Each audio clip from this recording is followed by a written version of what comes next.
I mean, cost is not, the cost of the stormwater system are minor compared to the rest of the development. We had a lot of debate with the smart growth community that said, aggressive stormwater policies were driving sprawl. They never proved that. The new urbanist community accused us of driving sprawl.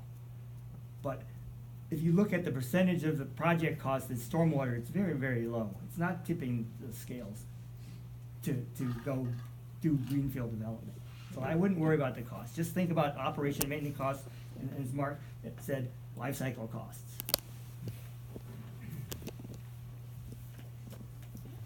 I'm appreciative that probably all of you looked at our actual site, and I'm just curious at that 50,000 foot level, what are some of the things that jumped out at you if you were to say, you absolutely should include these features or take this into consideration? Just sort of your top line, I'm curious what resonated.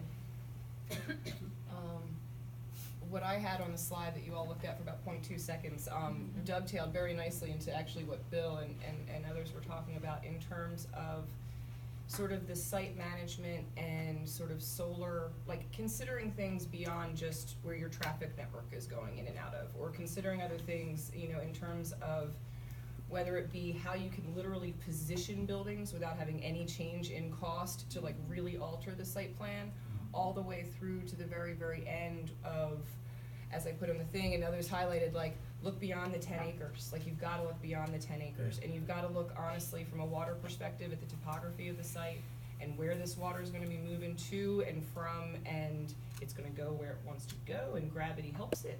So take advantage of those things when you can as well. But those were my impressions, and also that you have a number of, you referenced Virginia Tech, and this, I mean, you have a number of critical customers here that could also make this a nice resiliency hub. There's a development in DC that's going on that's being planned right now that's supposed to be net zero, but it's also supposed to have a microgrid that is basically guaranteed to never go down, and they are targeting specific customers, whether they be corporations or data centers or other sort of retailers or what have you, that need that level of energy redundancy, that are willing to pay more, quite frankly, for that type of confidence. Go ahead. You know, it's funny, and a lot of times you're going to pay for that backup power. You're going to buy a diesel genset, and it's going to go back out in a skid behind a wall in the back of the building, and it never gets used, except a few times the power goes out, so you don't benefit from it. Instead of putting the money into things like that, build the microgrid, build solar. Please look at cogeneration, because if you've got the thermal load, I think you're gonna have a hotel here and maybe apartments, so you might have the water load you need, or a swimming pool in the high school. I mean, a second, third that don't just look at the 10 acres, look at the 40 acres and neighbors and say, you know, is there a microgrid opportunity here? And it doesn't mean every building and every lamp's gotta be on, but you know, Montgomery County said we want these 4 things to always be on. And they will start, they're cyber secure, they can start black start, which means you can start from nothing and bring it up. When Superstorm Sandy came and hit the Northeast, 3-4 years ago now, they found that 60% of the gen sets that were started up after that storm didn't work because the diesel had water in it. Yeah. The load in the building wasn't balanced with the generator sets, so they tripped out, and so they didn't work. And guess what? Combined heat and power and cogeneration, if you go up to the Northeast, they are selling like hotcakes, because the utility also isn't worried about talking about power outages. Down here, you got to be careful. I ran a Pepco utility program. We couldn't talk about resiliency. In the Northeast, they're buying it. They need it. They want it, and they proved it out in the storm. So now they get it. So integration. Everyone's talked about integration. I think that's really critical. How do you build integration across all of these systems we're talking about? Energy, water, heating, cooling. For instance, I'm a big proponent of integrated water systems. How can I take wastewater, chiller water, recycle it, use it for evaporative cooling? Every gallon of water has an energy component to it. You have to think about it as a resource. Every gallon of water is a water resource benefit as well as a potential energy resource benefit. So how do you think about that and integrate the systems? Yeah, I would just add, you know, in sort of mimicking this, every dollar of investment needs to serve $5 or $6 worth of value if we're doing the smart thing, right? Historically, we did $1 of investment for $1 of value. Doesn't cut it anymore, in particular in resource-constrained environments, you know? And you have this opportunity, it's once in many lifetimes, right, to get it right the first time. And to do it very inexpensively the first time is by doing it right, you know? And I would say maybe start with passive design strategies. Those are zero cost, you know, just get passive design, orient the buildings the right way, figure out how to do the green infrastructure so it's taking advantage of natural, you know, topography. You know, think about district scale solutions if you can. You know, all of those things, you know, any sort of passive design strategy, it's a design decision, you know? And integrate the site in the building envelope. Yeah, And- exactly, And yeah. like you said, the perfect example is your sump pump. You don't have electricity, you have flooding in your basement. Yeah. Passive designs are generally better. Yeah, Thank you. yeah. And they're also simpler and easier to maintain over time, so cheaper cost in the long run. Bill can do zero energy and get you $1 million back. So. Yeah. Might be a little tougher in Virginia, with lack of solar Yeah. incentives, but other than that, the efficiency side, absolutely.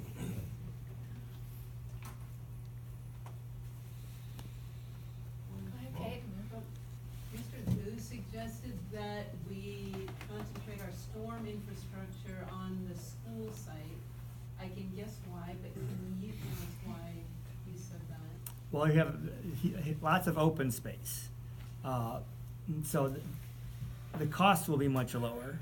And then if you think about it on a parcel basis, which I'm considering the two projects, one parcel, it's much cheaper. You have economies of scale.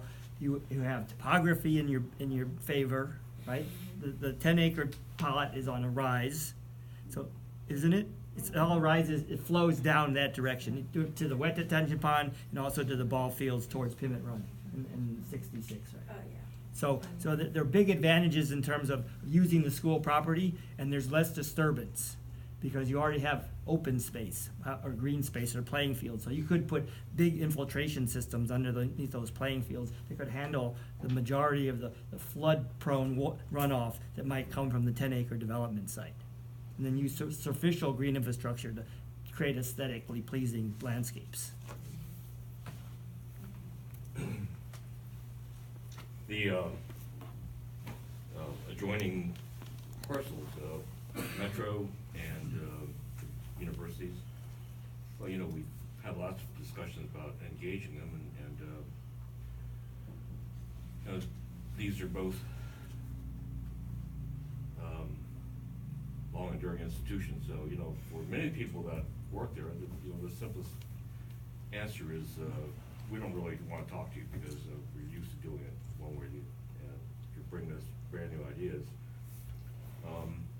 The Wamana site is under hearing for rezoning and for redevelopment, and who knows where Virginia Tech is going to go because UVA is going to leave, so one of their big actors is gone.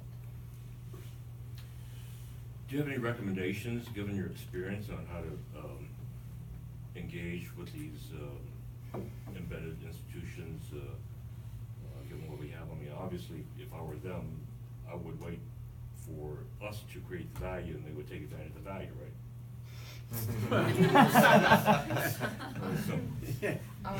But it's, you know, all, is there a way to monetizing the stormwater collection and I guess the combined heat and power? I guess these are, you know, ways of trying to tease out a wide ranging, large Well, I have solution a without response to having that. I mean, DC has a great offsite mitigation program for their stormwater. They have credits, they sell credits, you can bank credits, private entities can create credits. So that might be something you want to think about. I don't know where the state of Virginia is going and whether you could have a regional system. It requires some scale, but that's something you might think about. In terms of engaging with universities, and this has been just, well, I mean, we get to have fun trying to engage with the military, which, you know, is really, they're very transparent and receptive. Usually when dealing with the universities, it's the building manager or it's facilities person or it's the operator who's just like, no, I've done my job for like 20 years, or like I know what I'm doing, like you're just complicating my life, like go away.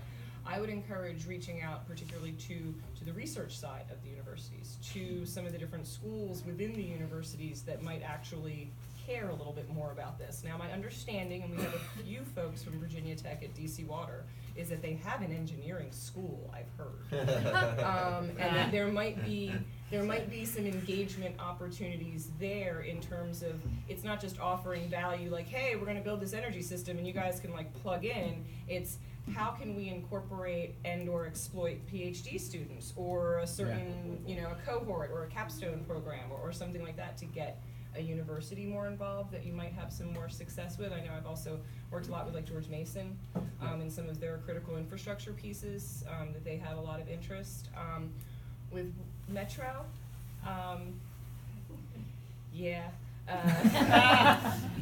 have, again, I have the help for Metro. I was gonna say, again, they have people within the organization, but they're so sprawled in things that I don't really have a, you know, email Rachel. Yeah. I have help for Metro. One of my friends is the head of real estate for WMATA, and she's a former employee of the DC Department of Energy and Environment. Wow. And Okay. very interested in you know, green strategies, and they're actually looking at very sizable, you know, solar, you know, potential for solar procurement metro-wide. Nina, Albert. I think- Nina's over there now. Yeah. Oh, yeah. So I would say, you know, chat with Nina, and I can get you connected if that's helpful. I love Maureen's idea to connect education in, but then the right side brain of me says, you gotta talk to the business side. And, you know, is there a community solar opportunity here? I think that can be done. Here's the difficulty with a microgrid and crossing the street. I think it was Princeton or Cornell that has this great system. It took them, I went to a conference, listened to this guy, he was the director of facilities talk, and he said, the biggest challenge and the biggest thing I learned in 2 years was it took us 18 months to bury a 6-inch pipe across a 10-inch public right of way on campus. So as soon as you cross the street that you don't own, you know, all bets are off. That becomes a challenge. Now, community solar, you can get around that, but not if, you know, if you built it all here, maybe you can then talk to folks about any monetizing and creating revenue. You want to create a revenue stream, I think is what I heard. So if you want to create a revenue stream, what kind of generation could you do here that people would pay for? But you get into an issue anytime they're going to tap into it, because you're not going to run a power cord across the street. You gotta have an electrical connection. That becomes a challenge. But at least that talks to the finance guys. You know, they would listen to oh, wait a second. Can you offer it to me cheaper? And then of course Dominion comes in big time when you do that. You know, as soon as you get off campus and you don't own it, then you're into regulatory, legal. Dominion's not going to like that, because then you're operating as a utility. We did a study in DC when I was still there, where we were trying to figure out how to monetize the externality benefits of different greening strategies, whether it be solar, cool roofs, green infrastructure at the street level. And we looked at the full suite of benefits, you know, urban heat island reduction, asthma reduction, you know, all of these different benefits that come along with it. Now, trying to figure out how to like get those dollars to flow is a different question, but from a political perspective and communicating with your residents here about the importance of this work, those benefits, like from a real, sort of financial perspective, if you factored in these externalities, outweigh any kind of costs by 100-fold. I mean, it's like unbelievable amount of value that comes from these kinds of projects when you factor in these other things. And so that study's, you know, published, and it's just for DC, so very close to here. Might be something to take a look at. In terms of And working with actually, you. one last thing when it comes to WMATA, WMATA has to build to DC's standards in DC. So it's not like they can sit here and be like, what do you mean, retain stormwater? And like, what do I have to do? I mean, so WMATA's doing some very maybe not the most advanced, but some fairly advanced mixed-use developments on some of their parcels within the District of Columbia. So they can't, you know, hopefully once you get to the right person, there are people in there who are doing it and who are working through these processes. The thing about working with universities, sometimes you can appeal to the president, or often the university has a sustainability plan, and you can tap into that long-term plan. Yeah, there are more than 500 university presidents that have made zero carbon commitments as part of the president's, university president's commitment in the country. I don't know if Virginia Tech is one of them, but There better be. you can hit them up on that too, Yeah, you know. see how they're doing. Yeah, right.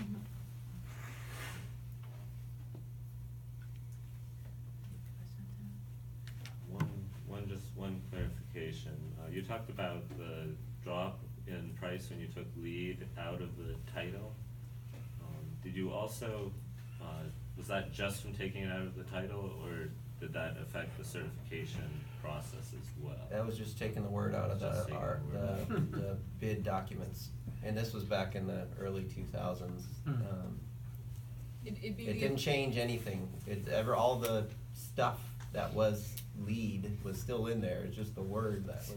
That's pretty. So Take It's it like, out. it's like the difference in renting out a restaurant for a party and renting out a restaurant for a wedding reception. Yeah. Yeah. Well, not quite, because you can use the credit system and the process of any of these systems, LEED, sustainable sites, the National Green Building Standards, International Green Construction Code. The salient difference is that there's an evaluation process, and you know what you're getting. So if you can build that into your RFP, you don't necessarily need to go with one of these branded certification programs. Yeah, I mean, I would focus on the performance you want to see, not on the certification platform. You know? I'm sorry, go ahead. Well, I That should think- be like the end thing. The Yeah. checklist, Performance. everybody's been doing green buildings where they start with the checklist. No, terrible. See, we don't always know that. End with the checklist. Get your performance figured out. It's like your first. punch list when you have your home construction Yeah, project. yeah, exactly. But how do we figure that out? Like, Yeah. there was a meeting the other night, and this developer said, well, we're gonna be LEED's green now. And one of the council members thankfully said, well, what's green? I think that went down. Weren't you gonna be gold? What's platinum? We don't really know what we want. We just know we want it to be, it's environmentally positive, future-oriented, beautiful, net zero is possible, Yeah. that we can afford. Right. Well, I mean, zero energy, zero water. Yeah, I mean, you had to define metrics that you Define, can measure, yeah. right? Energy use intensity. Yeah. Net zero, that's, how much Yeah. carbon, Yeah, how yeah. does that carbon here gonna fit into the Right. Falls Church City plan, that goal? Yeah. Use the numbers and then help. You can set aspirational goals. Keep people accountable. And then you can say, the Right. one that hits closest to the mark, you're gonna go with, as long as the costs are. Right. And let them demonstrate how they're gonna get there. Yeah, yeah. I would- You say, here's where we're going, show me how, Yeah. and show me at the cost I want, and then look at everybody's ideas. Well, and the more sort of visionary and sort of outside the box some of your project goals might be, or sort of stretched that they might be, the more that you're gonna push whoever it is on your architecture or your design team to include the right people within their Yes. firm from the beginning. Because like I said, this is not new stuff in this region. It's just, it might be that there's only, there's like the one or two, there's the one or two mechanical engineers, or there's, Right. the one or two that are part of the team.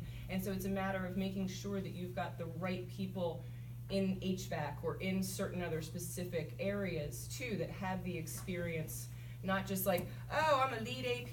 It's like, well, that's great, okay. But like, how many actual buildings or systems, because so much of it does involve some redesign and sort of throughout the process as you're taking in sort of different factors, or whether it be cost, or whether it be, oh, maybe this other parcel is gonna be a phase 3, and kind of that type of thing. So you need the people who have the experience. And if you just put out, yeah, lead gold, thanks, you're gonna get a much different team than if you put out Living Buildings Challenge and some of these other things. And the other thing about LEED, it's based on a point system, and so you can ignore certain credits and still get a high mark. Right. And so you have to be very cognizant of that. Yeah. If you have specific goals you want to achieve, you have to specify it. I mean, what's energy, 40% of LEED, something like that, Yeah. of the total score? And I'll say this as somebody who has sustainability in my job title, LEED is not very resilient, because LEED does not take into account a lot of site-specific things. One of the unfortunate best examples would be Lower Manhattan. After 9/11, a lot of Lower Manhattan and in and around the World Trade Center site was built to LEED Gold, LEED Platinum, all these different standards, and the buildings themselves were very high performing, but they were still all sitting in the 100-year floodplain, and when Superstorm Sandy came through, they all Wow. went into the Yeah. drink. Good point. Because there's nothing in LEED that requires you to elevate above a certain level, you're just, So you know, you you should don't look have at to the get any water sustainable points at sites all. metrics if you want to look at all those kinds of criteria, floodplain, prime farmland, all Yeah. these factors. But that's why when we did our headquarters building, we were like, we targeting LEED Platinum, but we are emphasizing stormwater and energy, because those are the two big drivers within our business, and that's what was most important. Maybe it's air quality or ecosystems or other things that you can then use those metrics for. And don't use buzzwords like resiliency without then defining what the heck that means, because For boy, you. that word means something to So everybody. does sustainability. You know, exactly, right? I mean, say we want these 5 buildings or 20% of our building stock to be up and running when the power goes out, and say it's this one and that one and the other one, you know? Make them squirm a little bit too. Make the developers uncomfortable in what you're driving them to do. But you may also attract the ones that are sort of cutting edge. Yeah. Yeah, And then they will help you through the process. yeah. Andy and Kate, did you have a question first? I think it's been covered. I was just going to ask about, you know, I feel a sort of level of fear that we don't have enough expertise, but what you're saying is specify what you want and rely on the developer to provide the expertise. Absolutely. And you can always bring in technical assistance on Yeah. your reviewing committee or other things like that. We often do that at DC Water. We have our voting panel, and then we have technical assistants that can help to review certain portions of things. That becomes an unbiased expert that's on your side of the table. And I will say, you know, to what Maureen was saying, if we see, I work for a very deep green engineering company, if we see a project, RFP that just is like LEED Gold and kind of doesn't seem to really care, we're not even interested in going after those kinds of projects, you know? It just, we can tell they don't care, you know? And we're solely focused on, you know, trying to drive, you know, climate mitigation and get serious about this thing. And so when you ask aspirational goals, you will find a lot of interest in that. You just gotta find the right people. And a question, building on this discussion of LEED, we've heard from some other experts who have discussed the benefits of LEED ND, LEED for neighborhood development. I wanted to ask any of the 4 of you how important you feel LEED ND would be for this project, and what sort of advantages it might confer. I mean, I would just say the same thing that we sort of been saying is, it's not about LEED, it's about the performance that you want out of the project. LEED, if you go through LEED ND, it has a lot of different credits. And then I think it's a useful framework for you to evaluate what's important to you and to set performance standards from. But it's only a starting point. So I just want to, I think part of the reason we use things like LEED is, you know, some of the questions that we're getting to is how do we know what the right answer is? And so there's a simplicity in LEED because we can point to it and say, we want that, and the platinum seems better than just certified. Two questions. One, for a firm like yours, unless we, you know, there's this term zero energy, so that has meaning.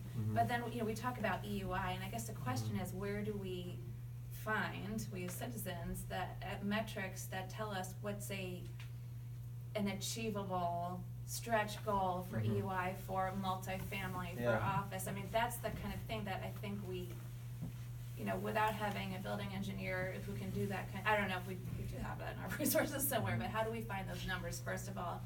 And second of all, you know, outside these conversations, we hear conversations like, well, LEED's great, but LEED V4 is new, and it's tough, and it's too expensive for multifamily. And I think the reality is we're looking at multifamily buildings coming to this site. So, A, how do we get those EUI benchmarks, what are good numbers, and B, can we really do this for multifamily? Yeah. Well, the first thing is, there's sort of two sources. One is you could go to the national organizations that focus around, zero energy building design. They already have targets for energy use intensity in the different climate zones in the country for what they consider to be net zero ready buildings, meaning very efficient buildings, so that you could do that. Or you could just go over to DC. DC has a energy and water benchmarking program. So there's a couple thousand buildings in that program, and you could see what the most efficient buildings are, in the different, commercial, multifamily. And that gives you a good sense of, and that's just normal buildings, just building to the, a better energy code and maybe a little bit aspiring above that, right? Is that all public? And that's a public, there's a, web page with both a spreadsheet and I think it's actually an online platform now. So you can figure out, and they give an award every year actually for the most efficient building. I can tell you that there are buildings that are operating in the 20s for energy use intensity in the District of Columbia. Multifamily buildings, when people claim that LEED before, or just in general, LEED's more expensive for multifamily buildings, it's because they've started with the checklist. It's reductive thinking. It's considered to be additive, right? So you're like, okay, we've got 60 points. Now we have to add 10 more points, to get to, or 10 more project electives, to get to the next level, right? When you're in that sort of reductive thinking, of course it's gonna cost more. You've started with the least, like the worst building you can imagine, right? And then sort of, It's add like on to that, retrofitting. right? The way to do it is to set your goals and let the smart people figure it out, right? And they'll figure the most cost-effective way to do it. But you don't have to set absolute goals. You can Yeah. set those goals and say the closest one to the mark. The closest Right, one to the right, mark right. wins. This is what the performance-based procurement model is. It's not assuming that every building is gonna be a living building challenge project, right? Because it's probably not. But it's saying, for this budget, for this project, for this intent that we have, we would like to see the highest performing buildings and campus that we can get. And you tell us how far you can get to that goal. Bill, you mentioned national organizations, in addition to DC benchmarking. Yeah. What national organizations are you thinking of? New Buildings Institute has the full list of net zero energy buildings, and it lists their energy use intensities as well in different climate zones. So that's a great place to start. That probably would just get you your answers right there. But then, you could look at the benchmarking program, and there's a lot of other organizations as well. If you need some, I can connect you. I've got maybe one more question before we have to wrap up. It's been estimated that the development being planned on this site, the 10 acres, could encompass fully towards 20% of the city's value when it's built out. So given that and our, that we signed on to reduce our greenhouse gas emissions by a certain year, is there some sort of performance criteria that suggests itself to you while I'm asking the question that we can put into the subsequent documentation? I would say if it's that big of a percentage of your city, you want that project to be very competitive for a long period of time, right?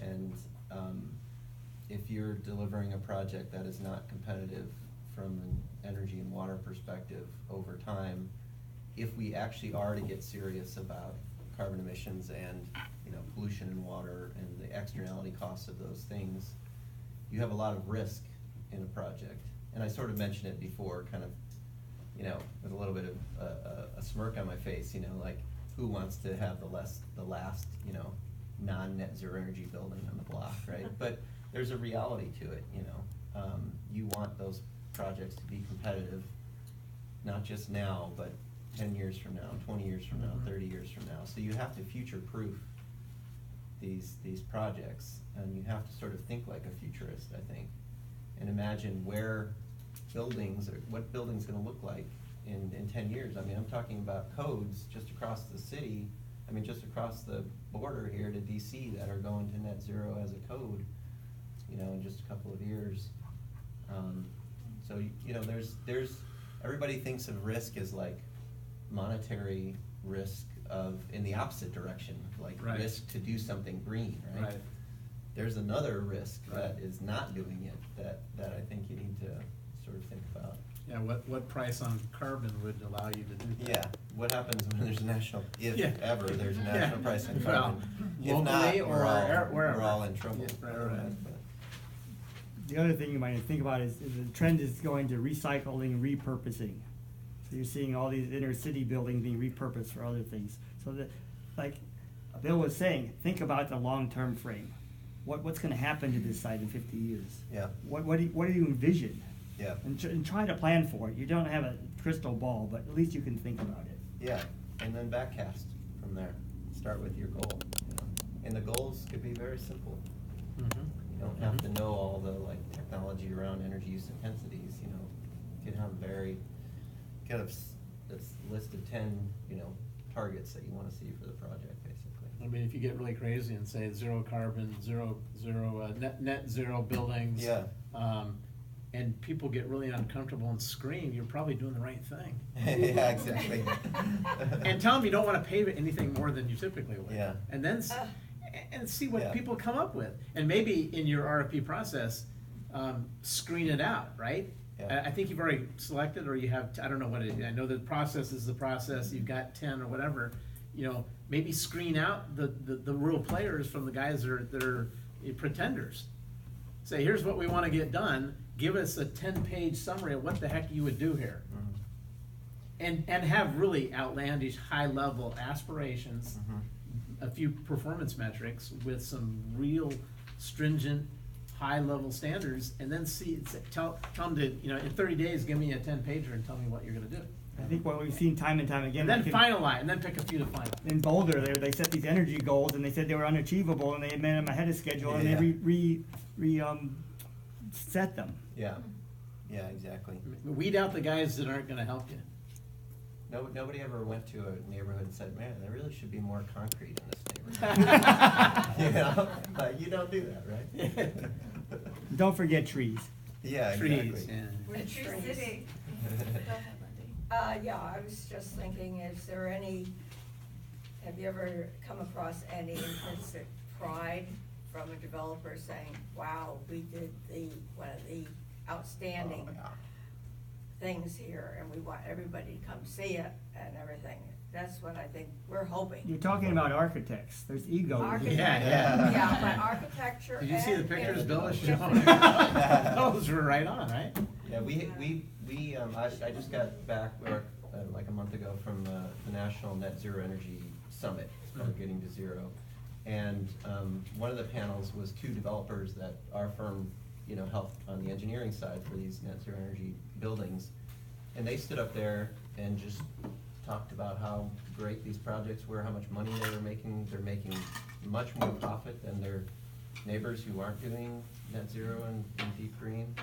And they were the ambassadors, you know, just let them We're speak. hoping somewhere in those 6 developers, that's it. Yeah, You know, people wanna be asked. you Come know. look at the crown. Yeah, people wanna be asked to, you know, they'll, you know, we See, built the Great Wall without power tools. in a Please, way. no walls. We can. it's slave Okay, labor. we built the, you know, I don't know, Eiffel Tower with, you know,